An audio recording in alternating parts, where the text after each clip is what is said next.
carry less gear with them, I seem to be bucking the trend and buying more gear for my camera bag to the point that it's almost bursting. So it's probably time to do a video about what is in my heavy bag. Now, camera systems first of all. My camera system, that sounded expensive. Oh. Jesus.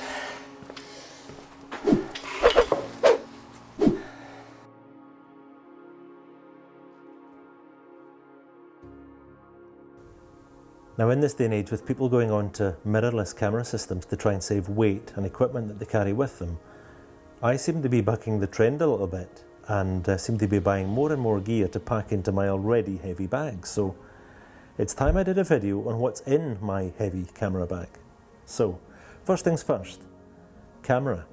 My camera is a Pentax 645Z medium format digital camera. Now, you don't really need a camera like this, and you can justify anything you want to yourself, but I have this thing here with its massive 33 by 44mm sensor and at 51.4 megapixels because I print big images at over 1.5 meters each, as you can see me hanging one on the wall. So this is an incredible piece of kit, but you can see it's quite big, and that's just the camera, it's not the lenses. And it's also quite heavy, but I would describe it as deliberate. Lenses. One of my go-to lenses is probably the 45 to 85mm autofocus lens.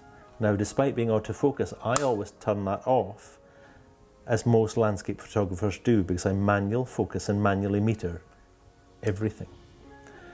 45-85, I've also got the 80 to 160 zoom, which is a great focal length to go from 45 to 160. And then up at the high end then of the 160, I've also got the 150 to 300mm zoom lens. So quite a good zoom range there from 45 all the way up to 300. Now, medium format's got a crop factor of about 0.8. So 45mm is actually 35mm in full frame equivalent, and the 300mm is the equivalent of 240. However, I also have a 2x adapter, and the 2x adapter simply allows me to double my focal length from the lenses that I showed you just there. So I've got 3 zoom lenses, a tele adapter, but I've also got 2 prime macro lenses. I've got the 150 and I've also got the 120. Neither of these I need, because I've got zoom lenses to cover these off, but I just wanted to have them because my bag wasn't heavy enough. So 5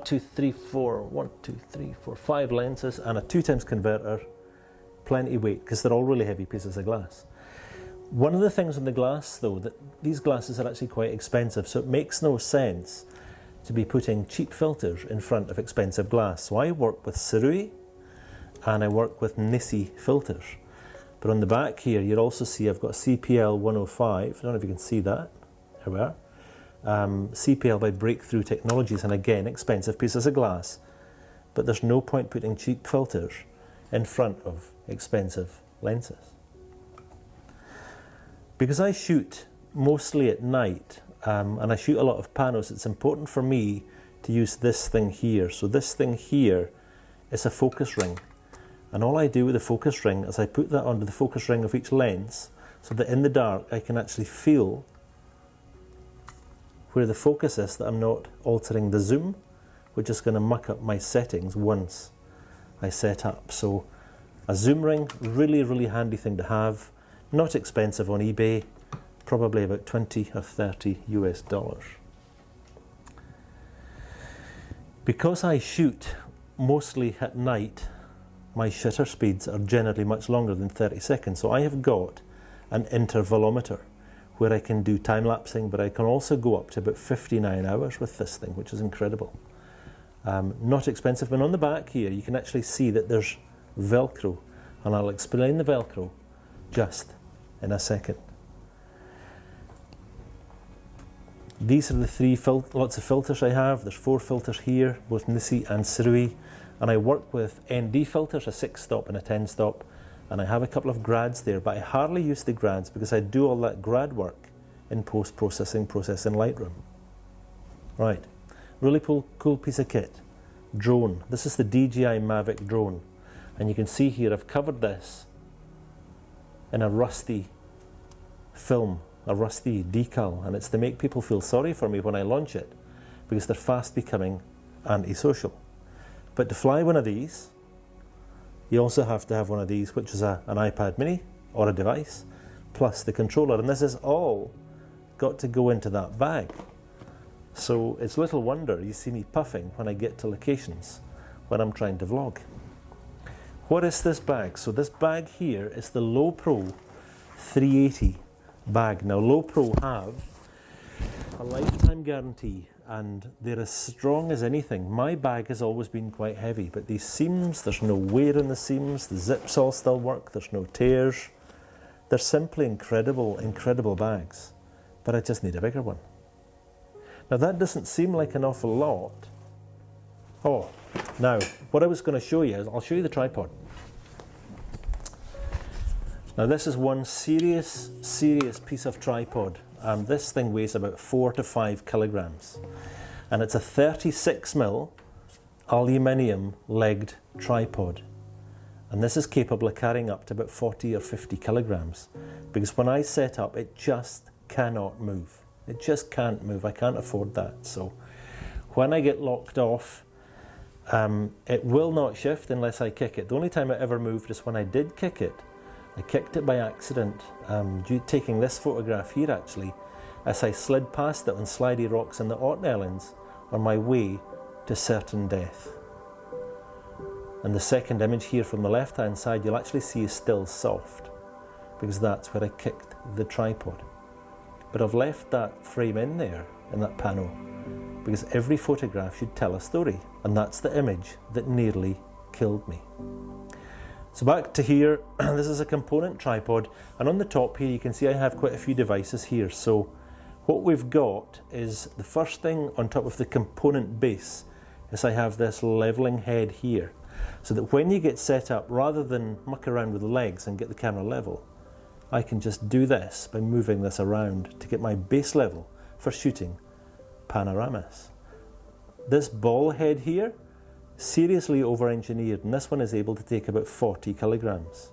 And again, I don't need that, but when I lock this down, it's got to stay exactly where I put it, and it just can't move. It just can't move, and it's never let me down yet. This thing on the top here, this is called the Nodal rail, and each lens has got a different barrel length, and inside that barrel length is the nodal point. And the nodal point allows you to seamlessly stitch together your panoramas, which is what I do. So here we can see that this slides, but also the double clamp up the top here, this slides as well and gives me full versatility over my shooting options when I'm in the field. But this thing is really heavy. It didn't feel too heavy in the shops, but when you carry it up a mountain, it starts making you sweat. That's the camera system. And there's a bag over here with the numerous batteries and chargers and cables and goodness knows what else, lens cloths, and that too all adds up and takes up bulk. But I'm going to flip the cameras over now, and I'm going to show you the vlogging setup that I've got. So this here is my current vlogging setup, and this here is the Canon M50 with the 18-150 lens on it. Now, the camera itself is set up here in a cage, in a SmallRig cage, under which I've put these wooden carrying handles to give me some stability when I'm hand shooting. It's on a tripod. It's on a YTL Giotto's tripod, which is really cool because I actually use that for extra stabilization when I'm hand holding as well, against the leg or against my waist, which is really cool. On the top here you'll also see the micro, the Rode Micro, and also a Godox 64 LED light on there for picking up, for vlogging, doing some low light shooting. So a little package here, really good. The M50 gets a bit of criticism for vlogging because it's only got it's not a true 4K, it's a 4K crop. But I don't mind that because the crop gives me extra focal length if I want to get in really, really close to something. But the focus system is really cool. It's fast, it's accurate, it's reliable, it's quite light. But again, with a tripod, it adds extra weight. So it's quite incredible when you look round here at everything I've got in my bag, how quickly it adds up. And when you put it all together, it certainly starts looking quite enormous.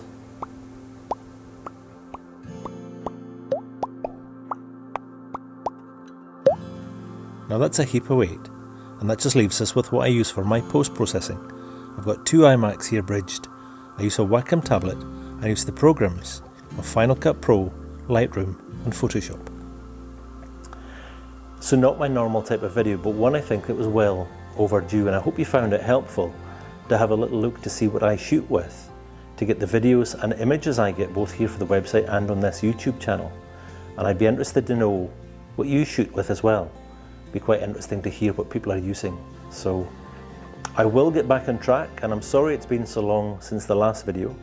Life's pretty busy and I don't know where the time goes, but I will get back on track with more videos that are more like the other videos I've done on this channel to date. I will be doing a review on the 645Z from a landscape photographer's perspective, and I have also been asked to do a review of Fujifilm's GFX 100. So once I get my hands on that big bad boy, I will do a review of that as well. So as always, I'd appreciate a like and a subscribe if you're not already subscribed. But meantime, have fun, keep shooting, stick in there, and we'll see you next time. Until then, cheerio.